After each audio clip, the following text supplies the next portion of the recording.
I am Jamie Hannons from CSU Channel Islands, and I'm a nursing professor as well as our Affordable Learning Solutions coordinator on our campus.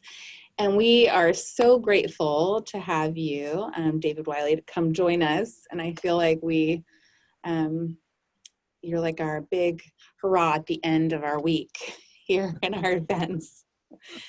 So, Chief Academic Officer of Lumen Learning, and of course, key leader in OER efforts and Creative Commons. I just can't say enough about how grateful we are to have you join us today. Thanks. I'm really grateful for the invitation and the opportunity. It's actually been really fun preparing. I think you always learn more when you prepare for these kinds of things than you probably do even when you participate in them. So it's been great having the chance. Thank you. Yeah. All right. Well, I'll let you take over. All right. Thanks. So, we're getting toward the end of Open Ed Week here. It's not over yet, but there's been a lot of celebrating that's been going on, lots of good stuff happening. And that's great. And as we were saying just before we started a minute ago, if Open Ed Week ever slows down, that'll be a bad sign. So it's great to see all the activity. I want to use this talk to try to say some things that you probably haven't heard said during Open Ed Week, maybe even a thing or two that you will disagree with, but hopefully that you'll benefit from thinking about anyway. I'm sure I won't manage to completely avoid saying some things that have been said already, but I do want to try to give kind of a different perspective on the good, the bad, and the ugly of what's happening in the OER space right now. So get right to the revising and the remixing first, because I don't want to do the good, the bad, and the ugly. I want to do the bad, the ugly, and the good, because you should always end with the good. That's always a good idea to go out on a high note. So I'll focus my discussion on OER in US higher ed mostly, and we'll go in that order, the bad, the ugly, and the good. So let's jump in and start with the bad. Really two things I want to talk about here in terms of things that just seem bad with what's happening in OER right now. The first being that the majority of faculty are unaware of OER, and majority of faculty are uninterested in OER. This, according to the most recent Babson survey. I'm getting a little echo. Maybe if somebody would mute, that would solve that. Thanks. But the most recent survey about OER conducted among U.S. higher ed faculty found that only 31% of faculty are either aware or very aware of OER. And when asked if they would even consider adopting OER in the next 3 years, 62% of faculty said no. So that's bad. I've been working at this for 21 years now. Not even a third of faculty are aware or very aware of what we're trying to do, and about 2/3 are not even interested in considering adopting OER in the next 3 years. So that's kind of sad.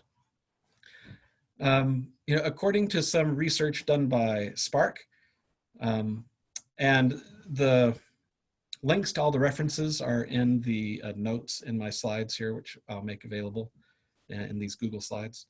But some research that Spark did recently found that only about 6.3 of classes that have a good OER option available have adopted OER. And the way that they did that work was they picked several courses, about 20 courses, that they knew had good OER options available. And then they created a stratified random sample of about 100 universities and colleges all across the US, from R1 to community college and everywhere in between, and went to the bookstore websites of those schools and looked to see if OER were being used in these classes for which they knew that there are good OER options available. So this isn't a survey where you're asking faculty, hey, tell us what you're doing. This is actual, empirical investigation of going and looking to see, according to the bookstore website, what has been assigned. And so for the subset of courses that have good OER available to them, only about 6% of classes have actually adopted OER according to that work. And, after, depending on when you start counting, 21 years and billions of dollars that we've spent on this work on OER so far, adoptable OER exists for less than 10% of the courses offered at a typical university. So, before we are going to be able to get to a place where OER are going to be a good adoptable option for every course on campus, we still need to create 9 times as much OER as we've created in the last 20 years. And then once that OER does exist, we have a lot of work left ahead of us to get people to know that it's out there and to actually get them engaged in adopting it. At OpenEd 19, Jeff Seaman, who runs this particular survey work for the Babson Research Group, described a likely future in which he said on his slide, this likely future in which OER remain only a niche-only presence, or even worse, in a U.S. higher ed course materials market. And so he didn't say that was the only future, but he did say it was a likely one. And that's bad. So all that to say that, some of the bad is every now and then you want to stop and say, oh my gosh, we're almost there. We're getting so close. And, 20 years and $1 billion later, we are still a long way away from accomplishing our goals of having good adoptable OER options for every course on campus and having faculty know about those and having them not only know about them, but choose them and adopt them. So, that's a little disheartening.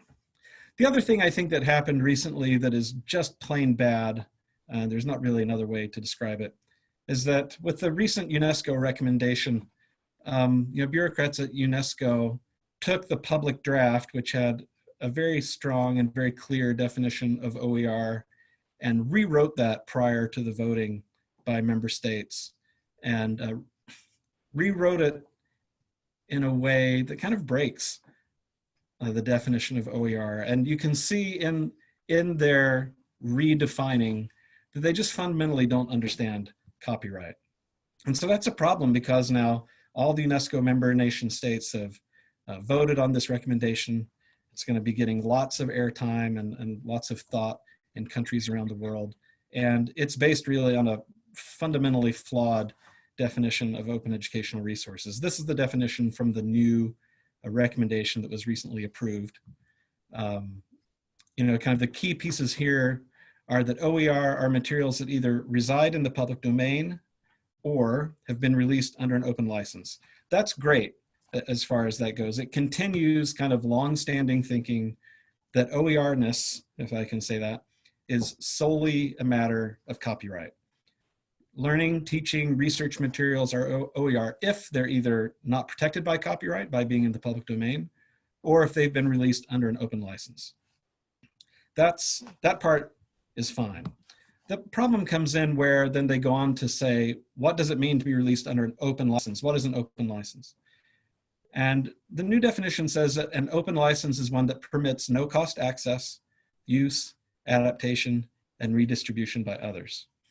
And it's that piece there that changed significantly from the draft that the public saw before the voting. And this is the piece that really kind of frustratingly kind of shows that lack of understanding of what copyright is about. Copyright regulates 4 kinds of activity: making copies, making adaptations, publicly displaying or performing, and distributing copies. Those are the 4 things that copyright regulates. And in the original definition that was shared as part of the public draft, there is a clear alignment from the things that copyright regulates to the permissions that needed to be provided by means of an open license. So, making copies was covered by retain. Making adaptations was covered by revise and remix, public display or performance by reuse, and distributing copies by redistribute. The 5 R's map very neatly into these 4 activities that copyright generally regulates. However, the new definition that was rewritten by folks at UNESCO before the vote occurred pulls out retain, So now the definition of OER as provided by UNESCO says nothing about guaranteeing that you have the right to make a copy, and tries to create this new permission of no cost access, which has nothing to map into back over in terms of the activities that copyright, and remember OER are all about copyright, either in the public domain and not protected by copyright, or released under an open license that gives you a set of copyright permissions. There is no copyright permission of no cost access to be granted. There are many things that copyright doesn't regulate. Copyright doesn't regulate going for a walk. It doesn't regulate eating cake. It doesn't regulate planting a tree, and it doesn't regulate no cost access. You can't create a license that gives a copyright license that grants you permission to go for a walk. You can't create a copyright license that grants you permission to have no cost access. If it were possible for copyright to either prohibit or permit no cost access, libraries would not exist, because every copyright holder would exercise their right to prohibit no cost access, and you wouldn't be able to go into a library and pick up a book and access a book for no cost. Copyright cannot prohibit no cost access. It can't permit no cost access. That's not something that's covered by copyright. And likewise, the vast majority of all the content on the internet, at least on the web, are copyrighted to the full extent of the law. They can't be copyrighted any more than they're already copyrighted, and we already have no cost access to them. It's just not a thing that is covered by copyright. So by pulling out this guarantee of permission to make a copy, by pulling that out of the definition, it just creates problems everywhere. What are you supposed to adapt if you don't have permission to make a copy? What are you supposed to redistribute if you don't have permission to make a copy? What are you supposed to publicly display if you don't have permission to make a copy? So without that guarantee of the right to retain, there's just lots of problems. And the reason that this is bad as opposed to ugly is that it will be multiple years before UNESCO will get around to revisiting this. So we're stuck with this definition of OER, at least at the international level, that kind of misunderstands copyright and doesn't give us all the rights that we need to be able to do the things we want to do with OER. I've taken a swing at providing a definition that looks more like the one in the original public draft. You can go have a look at that at openeducationalresources.org. So that's the bad. How about the ugly? I'm afraid there's more ugly than there was bad. Maybe that's a good sign. But let me talk about the ugly for a few minutes. To my mind, probably one of the toughest things that we're dealing with in OER in US higher ed is that we've really taken our eye off the ball as far as student learning is concerned.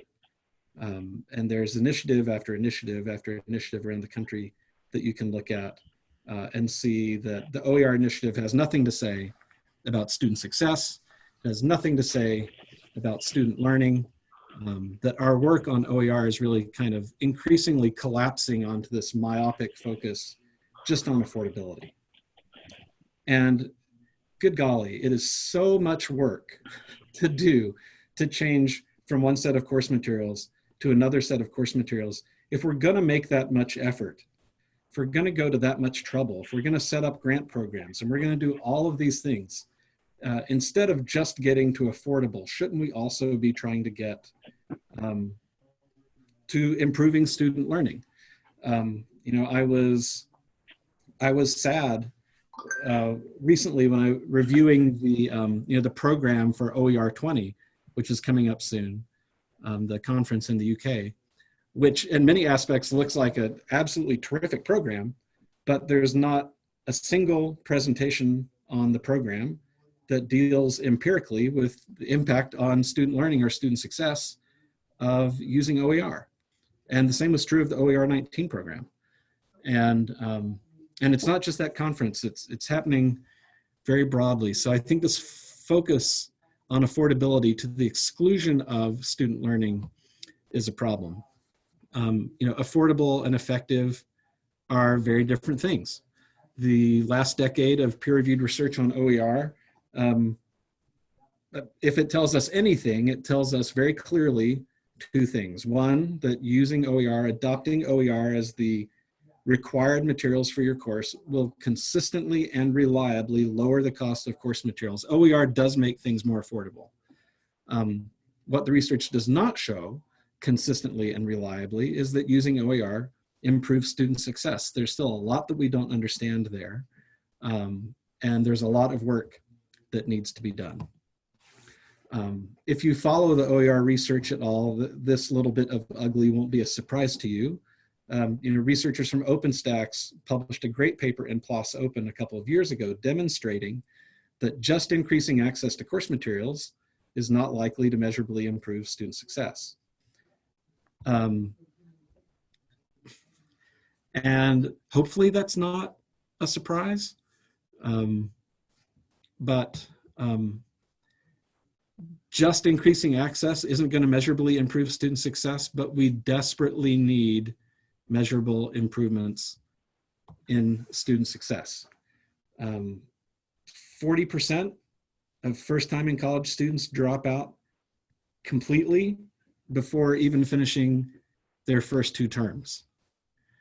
And if you look a little further out at the success rates of 4-year students, and this is Department of Ed data, looking at graduation within 150% time. So that means if you're in a 4-year program, what percentage of students actually complete successfully their 4-year program within 6 years? That's what 150% time means. See the total average across all of 4-year US higher ed, 60%. This is unacceptably low rate of student success. And it's even worse, it's abysmally low for students in 2-year programs. Again, using the 150% metric, in other words, asking what percentage of students graduate with their 2-year degree in 3 years, the national average is 30%. So, when this is what's happening with student success, for us to come along and say, hey, affordability, we can do this, but now we can do it cheaper. It's just not enough. Of course, affordability is an important first step, but we've kind of lost the idea that affordability is a first step, and it's become a goal in and of itself, kind of disconnected from affordability. So I think coming back to the notion that improving affordability is important, but it's not enough, and kind of broadening our view out to include both affordability as well as student learning and student success is super important. And because we're not doing that very well, that's why I've got this in the ugly category. I think this manifests itself in, I'm not sure what to call this, but I'll say ZTC thinking for now. The notion of zero textbook cost programs where, the goal, the express primary purpose and most important priority of the program is to eliminate the costs of course materials. That's awesome, but unless it's connected to other student success work, it feels like a lot of work and effort that is missing some opportunity to be amplified if we're coupled with something that was really focused on student success.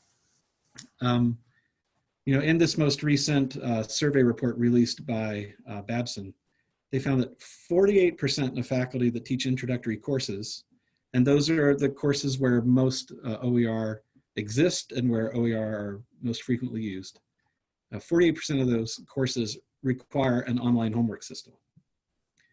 And there's a reason that that those faculty choose those systems. They're good for faculty in a whole range of ways. No math faculty member wants to go back to grading 75 homework problems per student 2 or 3 times a week and doing that all by hand.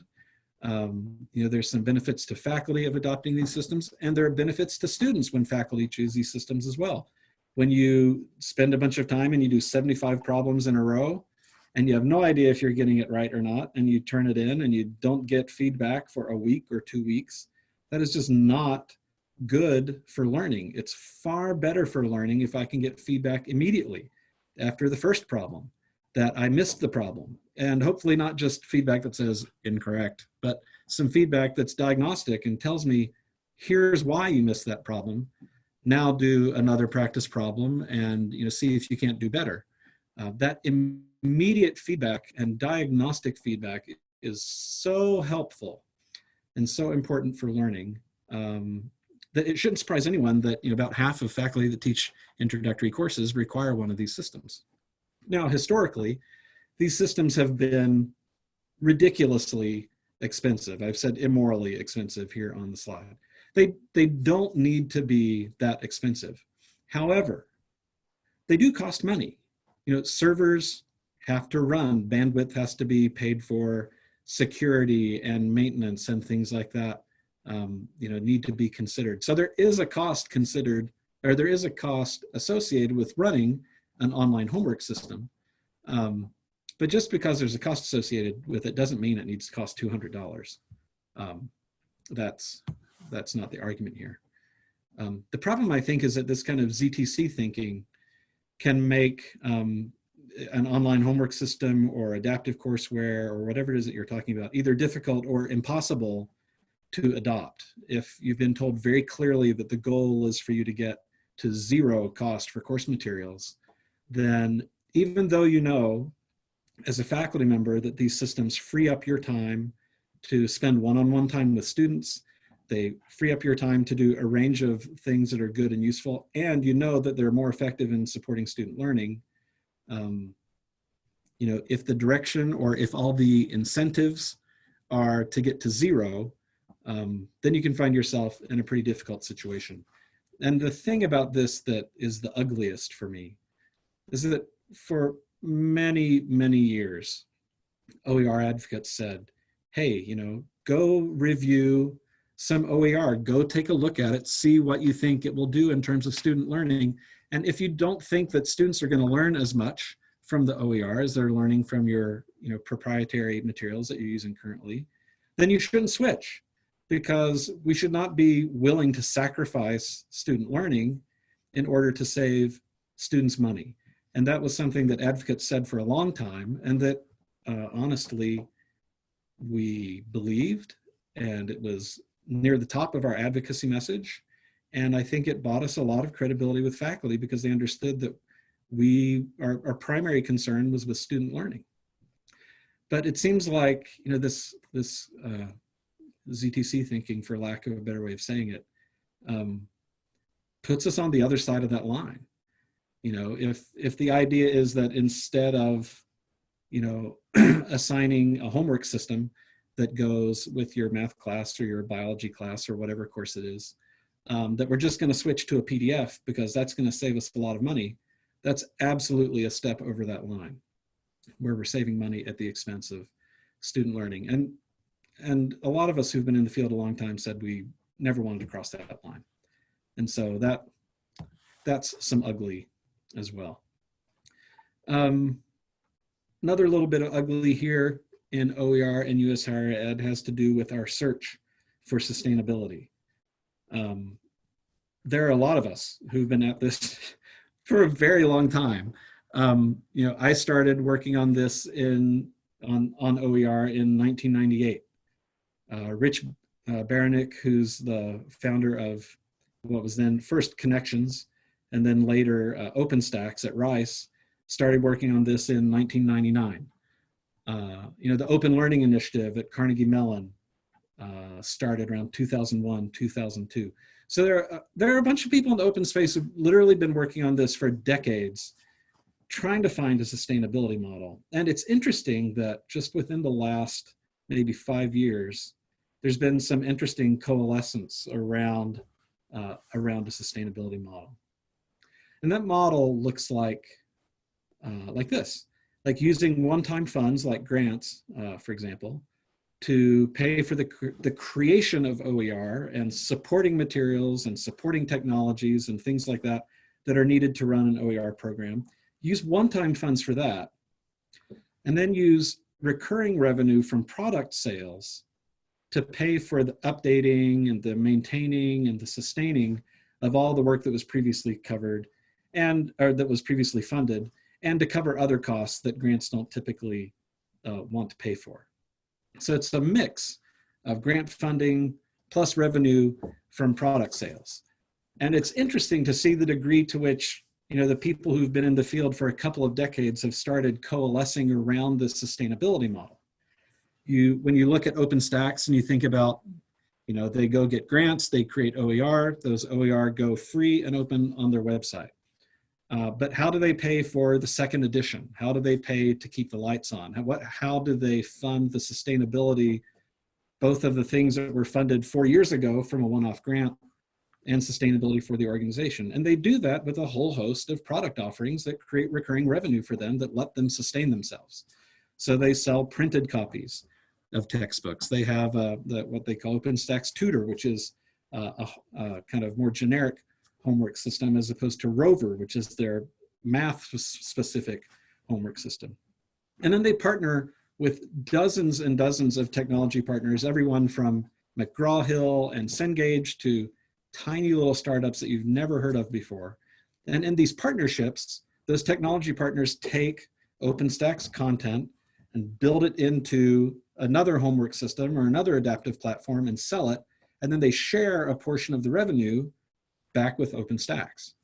And so here's a perfect example of this kind of model of one-time funding to pay for creation activities and recurring revenue from product sales that are doing the sustaining of, paying for a second edition or something like that. Open Learning Initiative at Carnegie Mellon, very similar. OER, free and open on their website, and they have that integrated into an adaptive courseware product that they sell for $25. My company, Lumen Learning, very same model. One-time funding to pay for OER, which we make available for free and open on our website. And then the sustainability model is adaptive courseware, a math homework system, a recurring revenue from sales of product offerings. So, after beating our heads against the sustainability problem for a very long time, several of us have kind of converged on this one-time revenue versus recurring revenue kind of model. The reason that I have this in the ugly category, because otherwise it would go in the good category, because we finally found a model that actually is working to sustain our organizations. But the reason it goes into the ugly category is because ZTC thinking prevents organizations from using this kind of model. So if you've said, in your department or on your campus, or there's some higher, system level policy, if you've said, look, it has to be zero cost, then what you said to OpenStax and Lumen and OLI and others who've adopted this model is that we don't like the system.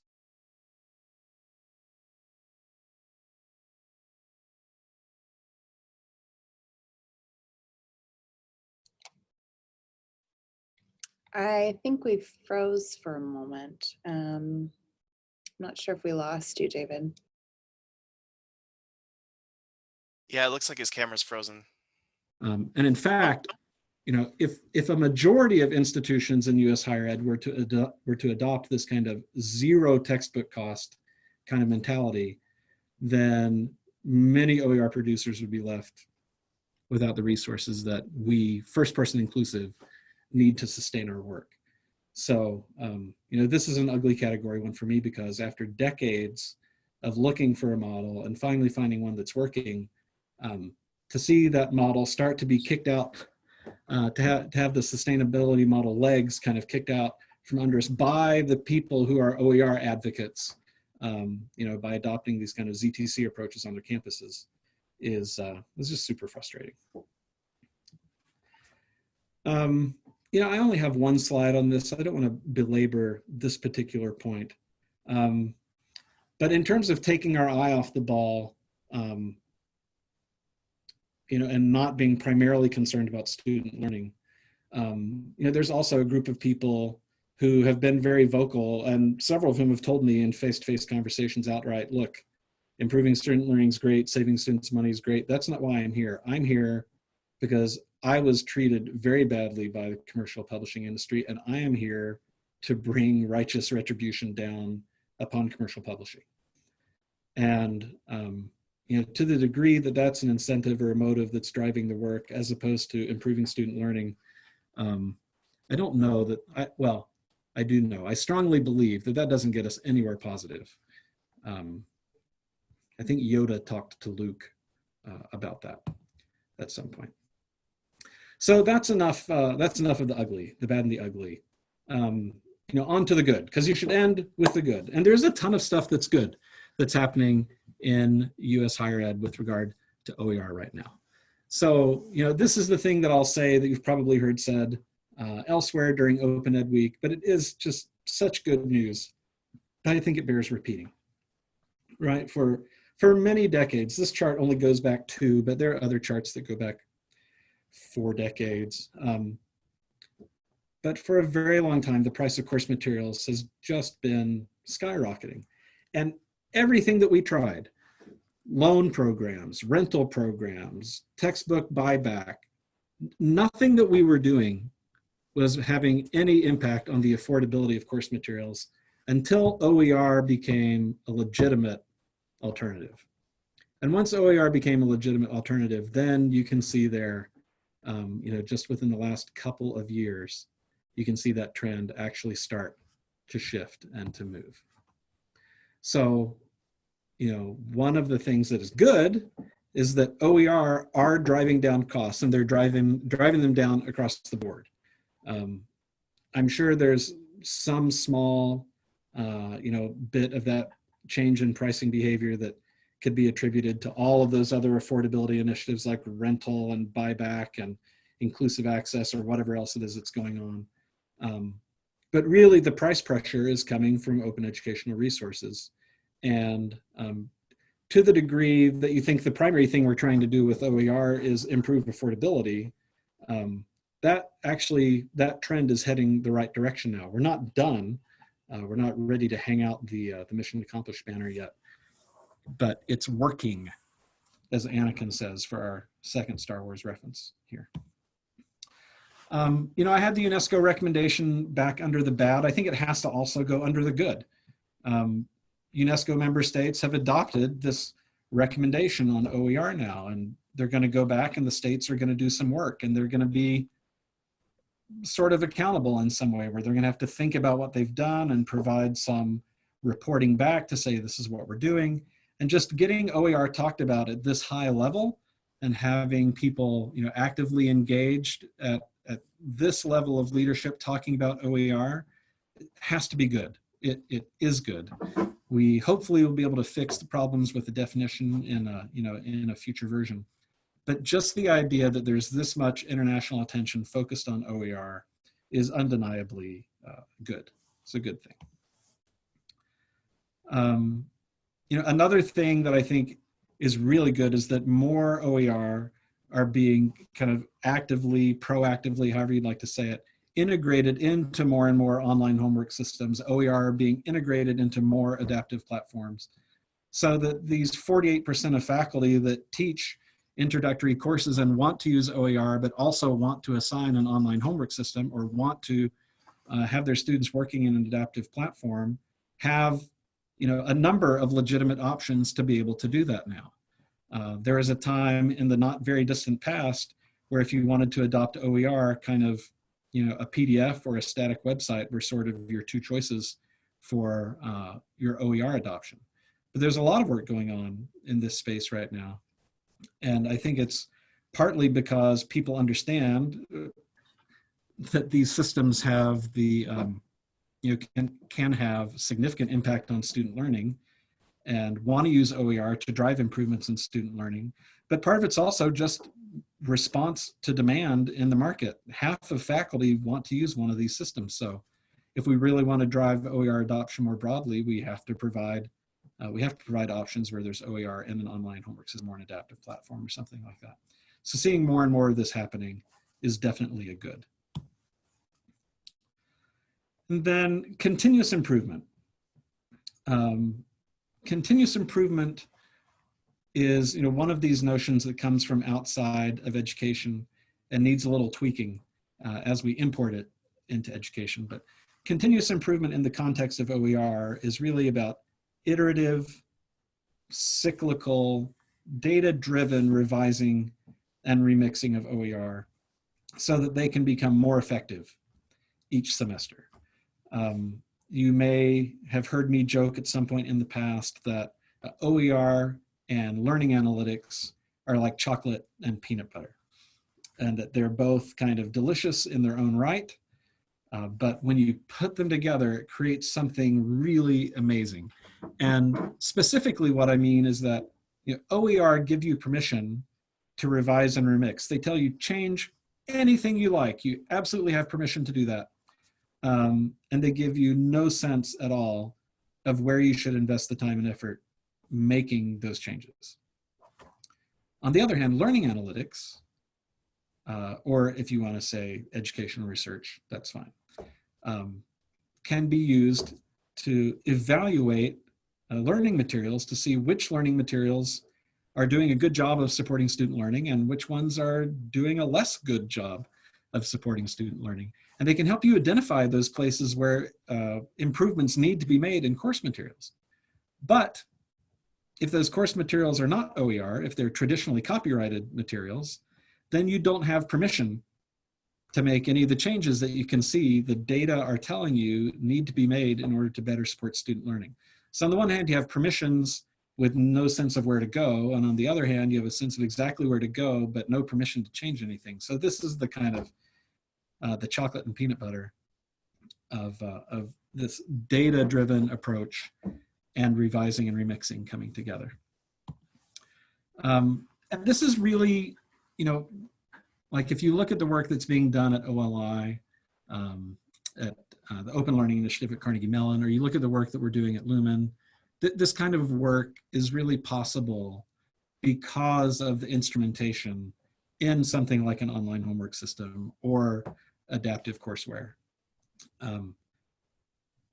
When you simply have a PDF and you make that available to students and they take it, maybe they print it out or maybe they just download it to their phone, and you don't have any sense of if they're using it or when they're using it or how they're using it, and you don't have assessments that are either practice assessments or formative assessments to help students be working toward mastery, or summative assessments in the form of an exam or a quiz or something like that. And if you don't have outcome alignment, bridging all of those things together, connecting data about assessments to data about learning activities, then you can't really do this kind of data-driven continuous improvement. Because what you really want to do is you want to say, wow, I can see here that students, a lot of students struggled on these two assessment items.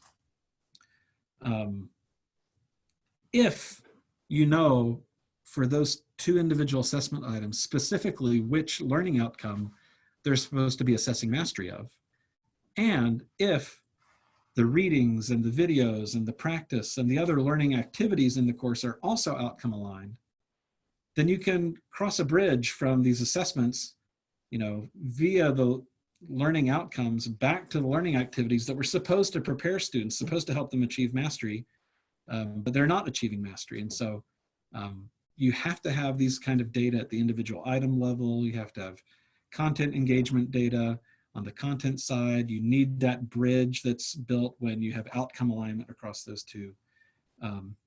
So this is something that Carnegie Mellon and Lumen have been collaborating a lot on, and that I think is definitely a good thing, specifically in as much as we're not just trying to improve affordability, but we're also trying to improve student learning. So I want to take just a minute here and stop talking kind of generally and about things happening in the field and talk for a minute about some work that we've been doing specifically on continuous improvement and using this approach that we call RISE analysis. So this was published in Erodal back in 2017.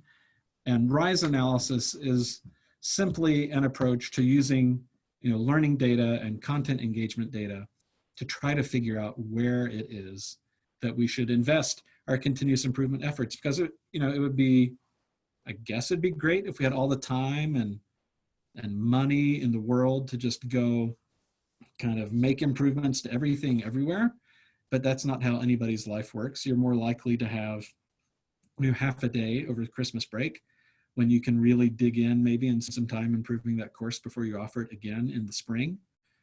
And so, the purpose of RISE analysis is to help zero in on those places where we could get the most improvement in student learning for the effort that we make in revising and remixing OER. So, in this little 2x2 here, the two green boxes, the one at the bottom left and the one at the top right, these green boxes sort of represent the default hypothesis about the relationship between studying and learning. If you're not in there doing the reading, if you're not doing the practice, if you're not kind of looking at the feedback that the practice is providing to you, if you're not watching the videos, if you're not doing the things, then our expectation is that when it comes time to demonstrate mastery, however that mastery is to be demonstrated, you're not going to have learned very much if you didn't spend a lot of time and effort in the materials and doing the studying. In the top right-hand corner where it's green, if you're reading and rereading and watching and rewatching and practicing and repracticing, and you're really making that effort in the course materials to use them and to study, then we would expect that you would do better, that you would do pretty well on whatever the mastery assessment was. We have basically a default hypothesis of this relationship between study and learning that goes up and to the right. And what the RISE analysis is really about is about saying, let's find a way to focus in on this bottom right-hand corner where students are highly engaged with the content. They're reading and rereading and practicing and repracticing, and yet, when they get to the assessment, they still do poorly. If they're doing all the things we're asking them to do in terms of studying the courseware materials, the course materials, and they're still not getting the learning that we hope they need to get, then this is a place where it makes sense to invest time and effort on continuous improvement. So, this is an example of the kind of visualization that RISE analysis produces. Each dot here is a learning outcome in the class. And then basically across the horizontal here, you see it says content engagement. The vertical black line, that's the average amount of engagement with content. And then you have standard deviations up and down to the left and to the right. And then it's the same thing on the vertical. That horizontal black line is average performance on summative assessments. And then, 1, 2, 3 standard deviations, better performance or lower than average performance. So when you look down in the bottom right-hand corner here, you see this red dot that's labeled number 1. Here's a learning outcome where students have been really highly engaged with the content, almost 3 standard deviations more than they engage with all the other content in the course.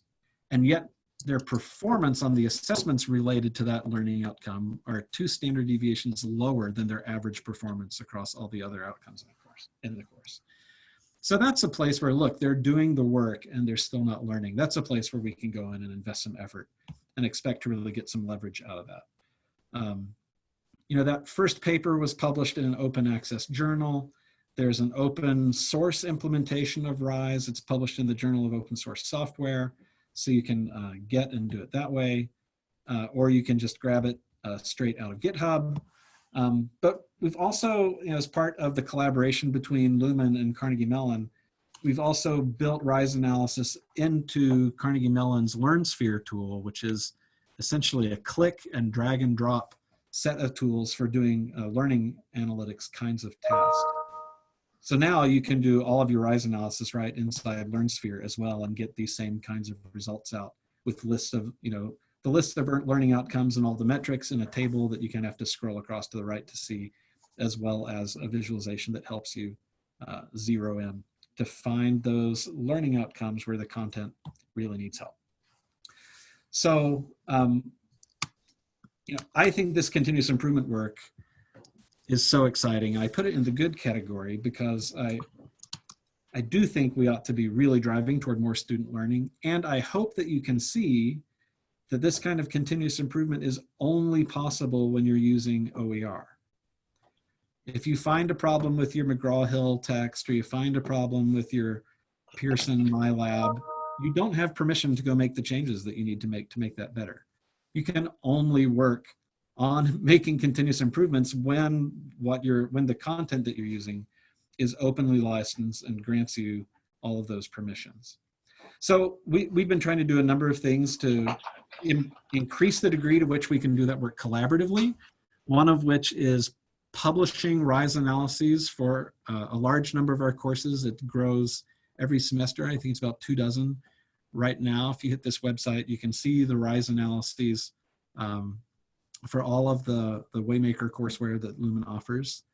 And if you're interested in getting involved in continuous improvement, you can just go say, hey, I've got 30 minutes. I wonder what I could do to improve biology.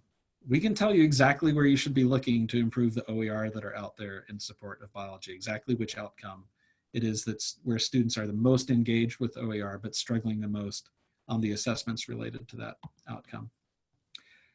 And then, maybe the final thing I'll say here, sort of in closing, is some new work that we've been doing this semester that is kind of goes under this label of improve this page. And this is a way of, trying to make it easier for people to participate in continuous improvement, because maybe you don't want to read RISE analyses, and maybe you don't want to do a whole range of things. Maybe you're just a student who's in the OER and working your way through, and something kind of comes across as funny. You think it could be clearer. You think there could be an improvement made here. Maybe you find a typo in the OER and you'd like to improve that somehow. So, this semester we've started providing at the bottom of the page in a couple of pilot courses this improve this page button. And what this does is if you have an improvement that you want to see this page, you just click, and it launches you over into a Google Doc, which has all of the content from the previous page has been imported into this Google Doc. And so when you see a change that you want to suggest, you just click that one, and then you come over and you. David, I'm Yeah. sorry to interrupt. Your audio is cutting out a little bit or something. Oh, sorry. Okay. No, I don't think it's anything you can do, but I thought I might pause you for a minute so that we could hear what you were saying about the Google Doc. Great. Well, and I get kind of excited and then I start talking fast. So. No, you were fine. And it's better now. So keep going. Okay, great. So what I was saying is that when you're on, when you're in a class, even if you're a student working through here and you find something that you think could be improved, if you click the improve this page button, then it will take you over into the Google Doc. And the Google Doc just has a copy of all of the content from the page you were previously on. And you drop into this page with permission to make suggestions, but not edits, basically with change tracking turned on. And so you can just start typing, and those changes are highlighted. And if you're logged in, then your name will appear over here. And this has been such an interesting pilot because we receive, for the 3 classes that we have this turned on in right now this semester as part of the pilot, we're receiving between 3 and 5 improvements per day, suggestions from, I'd say about 10% of them come from faculty and 90% of them come from students. And it's so interesting to see through the students' eyes, what's clear, what's confusing, what should be improved, and thoughts about how it might be improved. And then, when the change is made in this document, then it kicks off a workflow on a back end that notifies, we have 2 full-time people whose jobs are solely dedicated to doing continuous improvement. And so, with an average time of less than 24 hours from the time a student makes a suggestion about how something could be improved or clarified, that improvement is made. And then because of the model that Lumen uses of using LTI to embed OER in your learning management system, that change is live available for everyone as soon as it's made. So everybody that's using, Intro to Psychology would get a change that I would make here within 24 hours. And it's just really fun. And it's also great because we have put a new section at the front of each of these courses now that's an acknowledgement section where we list the names of all the students and all the faculty who make suggestions and contributions that we actually incorporate. So I think that's really kind of fun too, to see this big list of students who directly contributed to making the course or the OER better.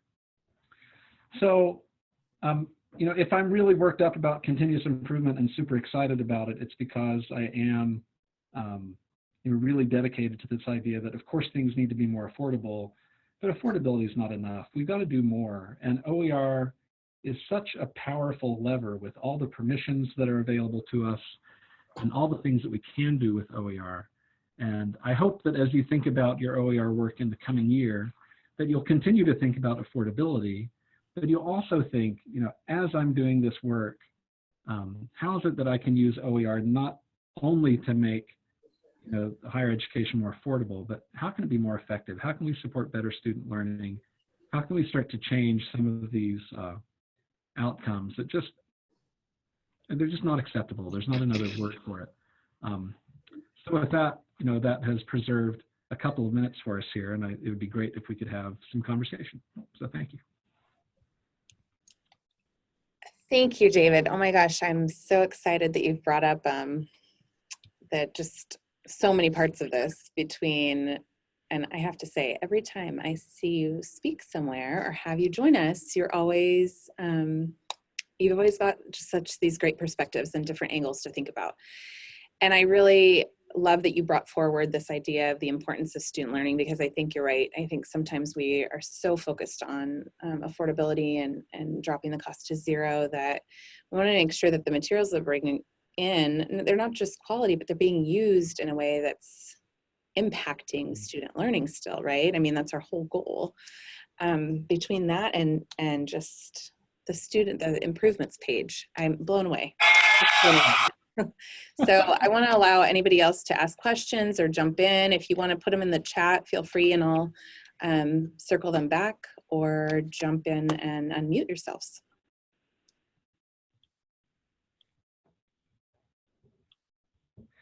Yeah, and I'll just say, while we're waiting for someone to do that, that with my screen sharing, I haven't been tracking the chat at all. So I'll just scroll back through the chat while we're waiting for somebody to jump in with it doesn't have to be a question, too. It can be an argument if you like.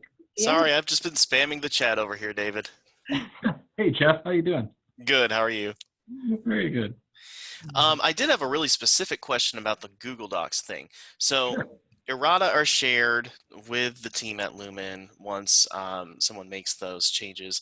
The approval process, is that done by a team of faculty that works with Lumen, and are they incentivized to join that initiative and effort? So there are two ways that faculty can be involved in this. One way is that sometimes it's a faculty member in the Google Docs suggesting the change. Right. But I think what you're talking about is like where a student suggests a change, and then, so what does that workflow look like? Or really anyone. I mean, if you're thinking of like the peer review process, right? You have reviewers who then suggest revisions, and then the authors can make those revisions, or they don't, and they may get it published, they may not. Like what gets approved and what doesn't?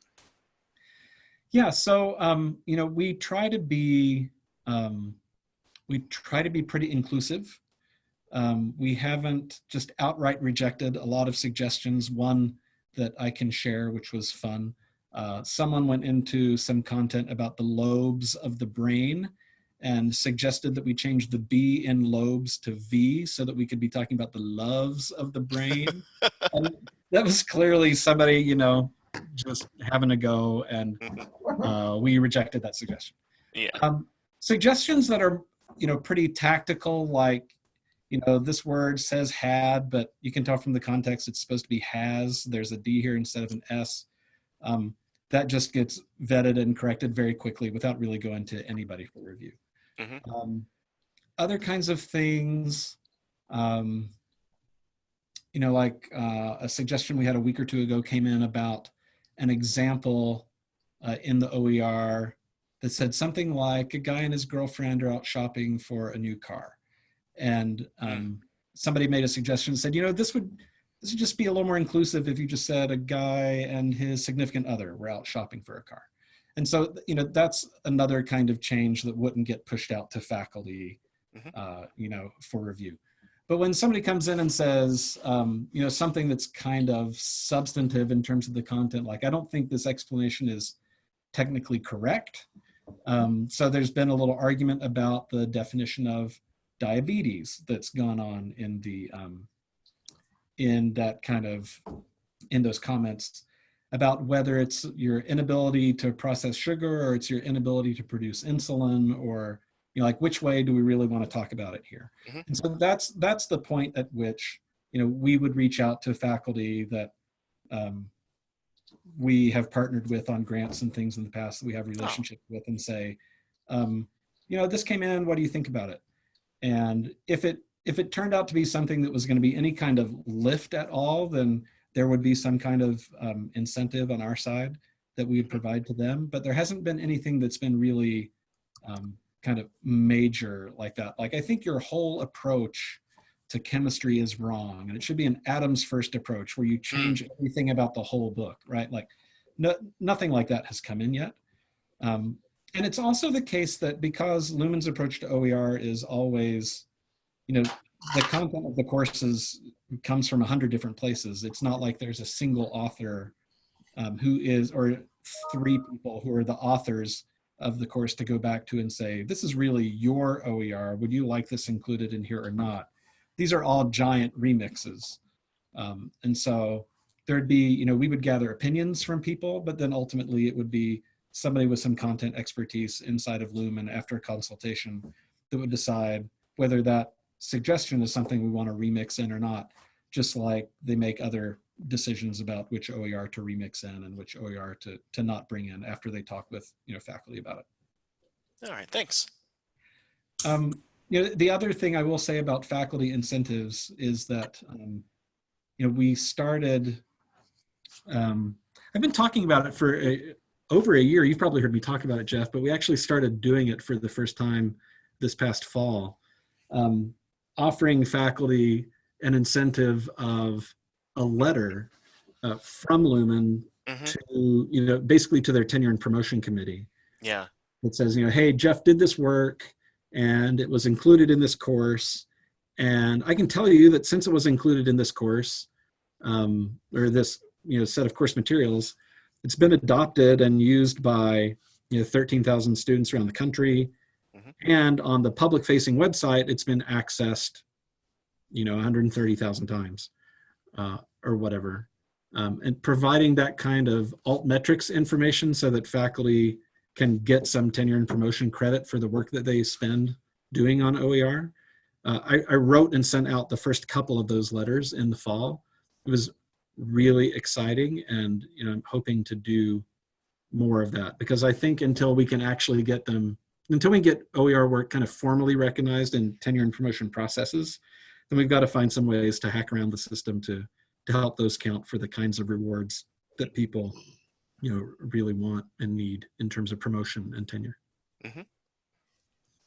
All right, we have one more question. How does the concept of a style guide or standards get communicated? I'm thinking here about standards like captions and alt text for images, font size and graphs, referencing figures and text, etc. And that's from Jennifer Miller.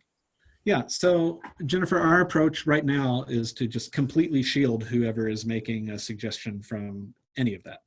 So if you come into the Google Doc and you say, hey, I think you should make this suggestion, and whatever kind of suggestion it is, whatever workflow it goes through to get approved, the person who's kind of the course owner on the Lumen side is the one who will log into the Lumen platform and make the change. And they know about captions and alt text and fonts and things like that. So the actual change that's made to the course that everyone is using is made by somebody at Lumen based on that suggestion over in the Google Docs, so that you don't have to, we want to make it as easy as humanly possible to contribute an improvement. if you have to go over to a ticketing system like a Zendesk and submit a ticket and say, well, over on this page in the fourth paragraph, that's too complicated. Telling you that you need to learn a style guide, like that's too complicated. Just click right where the change goes, type what the change ought to be, and then we'll take care of the rest of it. That has been the approach, because we know that the harder it is to contribute, the fewer people will actually end up contributing. So our goal in this pilot has been to see if we can pull all of the friction out of the process of suggesting improvements, and that this kind of shielding people from needing to know things about, accessibility standards or style guides or things like that is part of why we do that. I have a quick question. This is Jill Leafstead from Cal State Channel Islands. First of all, I want to say thank you for being here today and joining us, and thank you for the letters for RTP. I think at a public university like ours, that will go a long way in getting the conversation moving forward. It might not meet all this, the standards, but it'll get the conversation starting, and I think it'll get people to start looking.